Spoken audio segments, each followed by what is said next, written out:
Iran ने America के साथ चल रही युद्ध विराम संबंधी बातचीत को फिलहाल रोक दिया है। उसका कहना है कि जब तक लेबनान में इजरायली सैन्य कार्रवाई नहीं रुकती, तब तक वह किसी नई बातचीत के लिए तैयार नहीं होगा। खबर में यह भी दावा किया गया है कि ईरान हॉर्मुज जलमरुमध्य स्ट्रेट ऑफ हॉर्मुज को बंद करने की तैयारी पर विचार कर सकता है, जो दुनिया के सबसे महत्वपूर्ण तेल मार्गों में से एक है। ध्यान दीजिए दोस्तों, यह विश्लेषण आपके लिए मैं पूरा बढ़िया से लाया हूँ। इसको हम एक एक करके समझेंगे। ठीक है दोस्तों, तो आइए देखते हैं क्या कहा जा रहा है। ईरान ने अमेरिका के साथ सीज फायर बातचीत रोकी, क्यों? हॉर्मुज स्ट्रेट फिर बंद करने की तैयारी, लेबनान पर हमलों के विरोध में फैसला। देखिए, आखिर में बात क्या हुई है। ईरान अमेरिका का वार फिर क्यों एक चरम पर पहुंचते हुए नजर आ रहा है। बीच में सीज फायर की बात हुई थी, लेकिन अभी भी कोई उसका हल नहीं दिख रहा है। तो क्या हुआ? ईरान ने लेबनान में इजरायली हमलों के विरोध में अमेरिका के साथ चल रही सीज फायर युद्ध विराम बातचीत को रोक दिया है। यानी ईरान ने लेबनान में इजरायली जो हमले चल रहे हैं और इसके कारण ईरान ने अमेरिका के साथ चल रही सीज फायर की जो बातचीत चलनी थी उसको रोक दिया है। यानी ईरान का साफ साफ कहना है कि पहले तुम लेबनान में हमला बंद करो, इजरायलियों द्वारा हमला कराने का काम बंद करो, उसके बाद बातचीत होगी। ईरान का क्या कहना है, जब तक लेबनान में इजरायली हमले बंद नहीं होते तब तक कोई बातचीत नहीं होगी। शांति बनाए रखने की शर्तों का उल्लंघन हो रहा है। ईरान क्षेत्रीय सहयोगियों और जनता की सुरक्षा के लिए मजबूर निर्णय ले सकता है। ईरान यहाँ साफ तौर पे कह रहा है कि सीज फायर की बात तब तक नहीं हो सकती जब तक आप लेबनान में इजरायली हमले बंद नहीं कराते हैं, क्योंकि आप शांति वार्ता करना चाहते हो और एक तरफ आप युद्ध कर रहे हो, तो ये ऐसा कभी नहीं हो सकता। आइए इस न्यूज को हम विस्तार से चर्चा करते हैं।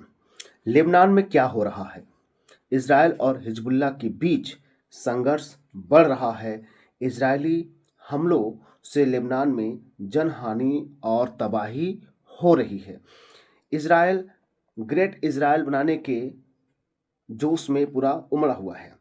वो अपने पास के गाजा जैसे और लेबनान इलाकों पर वो कब्जे करने की जिद्दोजहद में लगा हुआ है। इसलिए वो लेबनान में क्या कर रहा है, वो भारी तबाही कर रहा है, जिससे जनहानि और तबाही हो रही है। और यहाँ अमेरिका की क्या भूमिका है? आखिर अमेरिका से क्यों ईरान ने सीज फायर शांति बातचीत को रोक दिया? तो अमेरिका इजरायल का समर्थन करता है और मध्य पूर्व की राजनीति में सक्रिय है। ईरान अमेरिका पर इजरायल के समर्थन और शर्तों के उल्लंघन का आरोप लगाता है। तो आप देख सकते हैं कि अमेरिका जो इजरायल का एक बहुत ही घनिष्ठ मित्र भाई, क्योंकि इजरायल के पास जो भी नई टेक्नोलॉजी आती है वो अमेरिका को ट्रांसफ़र कर देता है, इसलिए दोनों में अच्छी खासी मित्रता है। ईरान अमेरिका पर इजरायल के समर्थन और शर्तों का उल्लंघन का आरोप लगाया है, इसीलिए वो कोई शांति वार्ता या सीज फायर पर कोई चर्चा नहीं करना चाहता है। सीज फायर बातचीत क्यों रुकी? ईरान का मानना है कि सीज फायर की शर्तों का पालन नहीं हो रहा है, इसलिए बातचीत का कोई मतलब नहीं है। बातचीत का कोई मतलब यहाँ पर रहेगा नहीं, ईरान का ऐसा कहना है। हॉर्मुज जलमरुमध्य, जो हॉर्मुज जलमरुमध्य है, जो फारस की खाड़ी और यहाँ पर आप देखिए अरब सागर को जोड़ रहा है, ये जहाँ पर ईरान ने क्या किया है, यहाँ पर हॉर्मुज जलमरुमध्य को बंद कर दिया है। अब इससे क्या है, यह फारस की खाड़ी ओमान सागर से जोड़ने वाला एक संकरा समुद्री रास्ता है, मार्ग है। दुनिया के लगभग 20% तेल और गैस इसी रास्ते से गुजरते हैं और इसी को खोलने के लिए अमेरिका छटपटा रहा है, किसी तरह ईरान से शांति वार्ता किया जाए। हॉर्मुज स्ट्रेट बंद कराने की चेतावनी। ईरान ने संकेत दिया है कि यदि उसके हितों और सहयोगियों पर हमले जारी रहें तो वह हॉर्मुज स्ट्रेट को बंद करने पर विचार कर रहा है। अगर ऐसा हुआ कि उसके सहयोगी देशों पर, उसके सहयोगी मित्रों वाले देशों पर हमला करना बंद नहीं करते हैं ईरान, अमेरिका और इजरायल, तो ये युद्ध चलता रहेगा। आप देख सकते हैं हॉर्मुज जलप्रबंध यही आपका है, ठीक है।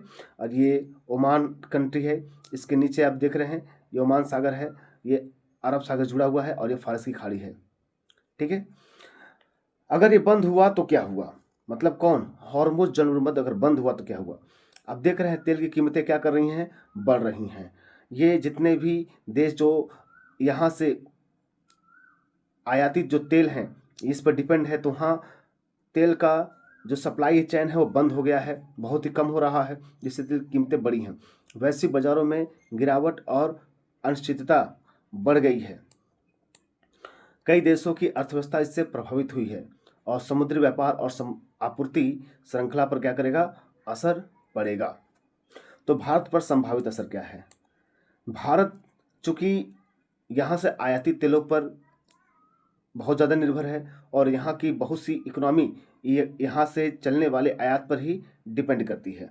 तो क्या हो सकता है, तेल महंगा हो सकता है। भाई तेल महंगा होगा तो भाई महंगाई बढ़ेगी, व्यापार और शिपिंग लागत बढ़ेगी। भारत को संतुलित विदेश नीति बनाए रखनी होगी, यानी अगर भारत संतुलित विदेश नीति नहीं बना पाएगा, इससे क्या हो सकता है, बहुत बड़ा खतरा ही आने वाला है। तो ये मामला महत्वपूर्ण क्यों है। मध्य पूर्व में तनाव का सीधा असर दुनिया की ऊर्जा सुरक्षा, अर्थव्यवस्था और शांति पर पड़ता है। इसलिए ईरान, अमेरिका, इजराइल और लेबनान से जुड़ी हर घटना वैश्विक बहस का विषय बन जाती है। तो भाई देखिए, मध्य पूर्व जितने भी कंट्री हैं, क्योंकि इनका संबंध दुनिया की ऊर्जा से है, अर्थव्यवस्था से है, ठीक है। अगर यहाँ स्थिति खराब होगी तो बाकी जितने भी कंट्री हैं उनके यहाँ जो एनर्जी सप्लाई चेन है वो क्या होगा, बिगड़ जाएगा। इसलिए घटना क्या है, एक वैश्विक घटना है जो सबके लिए दिक्कत का कारण बन सकता है। अब आगे क्या हो सकता है, यदि लेबनान में तनाव कम हुआ तो बातचीत फिर शुरू हो सकती है अमेरिका और ईरान के बीच में। यदि हमले जारी रहे तो ईरान और सख्त कदम उठा सकता है। अंतर्राष्ट्रीय समुदाय मध्यस्थता तेज कर सकता है और स्थिति अस्थिर हुई तो क्षेत्रीय युद्ध का खतरा बढ़ सकता है। तो इसका सिर्फ एक ही समाधान बचता है, वह शांति ही समाधान है। इन संवाद और समझ ही सही रास्ता है। चूंकि ईरान अपने पड़ोसी देशों जो उसके सहयोगी देश हैं उनसे बिल्कुल भी उनके ऊपर हमले हो रहे हैं बर्दाश्त नहीं कर सकता है, चाहे वो अमेरिका हो चाहे इजराइल हो।